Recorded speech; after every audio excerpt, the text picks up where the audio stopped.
అభివృద్ధి పేరుతో అధికారులు తమ భూములను తీసుకునేందుకు చూస్తున్నారని ఆరోపించారు భద్రాద్రి కొత్తగూడెం జిల్లా చిన్నబండిరేవు గ్రామస్తులు.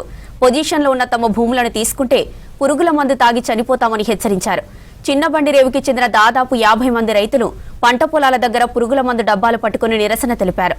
ఇంటిగ్రేట్ స్కూల్ పేరిట భూ సర్వే చేస్తున్నారని, పాఠశాల నిర్మాణం కోసం పేద రైతుల భూములు లాక్కోవద్దన్నారు.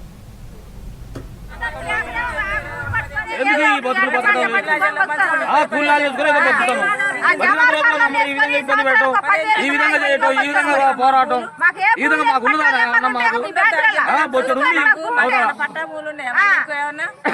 పట్టా భూములు కానీ లేకపోతే వెనకాల పట్టా భూములు కానీ బ్యాంకులు డబ్బులు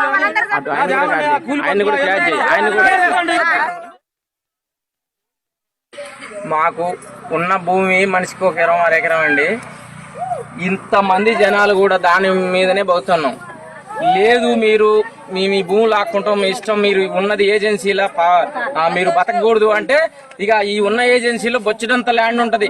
ఆ పట్టాల భూములు కాకుండా మామూలు ల్యాండ్ చాలా 100 ఎకరాలు 1000 ఎకరాలు ఉంటది.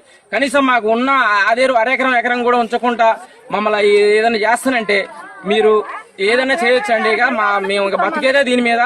ఇక మనిషికి పురుగు మంద డబ్బా తీసుకొని తాగి చచ్చిపోవడం తప్ప ఏమీ లేదు మాకు ఆధారం. ఈ ఆధారాలను బట్టి మాకు ఏదైనా దయచేసి ముఖ్యమంత్రి రేవంత్ రెడ్డి గారు, రెవెన్యూ మంత్రి పొంగులేటి శ్రీనివాస్ రెడ్డి గారు, మా ఎమ్మెల్యే వెంకటరావు గారు ఏదన్నా మాకు ఆధారు చేస్తేనే తప్ప మేము బతికే ప్రసక్తి లేదు. ఇక బతకం కూడా ఇక మా భూములకి పోయే మాట ఉంటే ఏ మాకు ఎవరు చెప్పినా ఇనే పాయింట్ లేదు. మేము ఇక్కడ సజీవ సమాధానం కావడానికి రెడీగా ఉన్నాం. ఒక పుకార ఏంటి అంటే ఈ భూములన్నీ అమ్మేసుకున్నారు అనే ఒక అవగాహన తీసుకొచ్చారు. కానీ ఒక్క సెంటు కూడా ఎవరికి అమ్మలేదు, ఎవరికి ఏం చేయలేదు.